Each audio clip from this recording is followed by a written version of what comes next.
So for those outside of Luxembourg, just tell us what happened. I think it was about the 26th of July. It was the 23rd of July where Post went offline for 4 hours because... and Post is the biggest... That's the biggest telecoms operator and traditional incumbent in anything postal services related.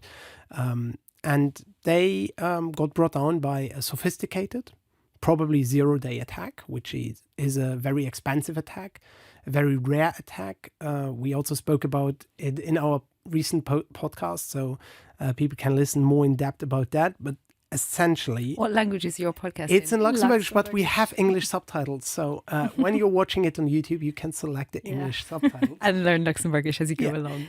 That being said, it was not an isolated case. The same day, British Telecom, Vodafone and EE in the UK had also outages.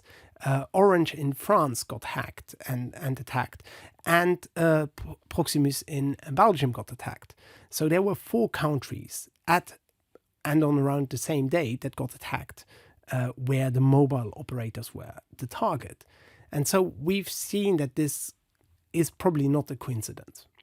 Now, we can't prove it decisively, but for me, as a tech-savvy guy and somebody watching the security space, essentially, this is a clear act of hybrid warfare.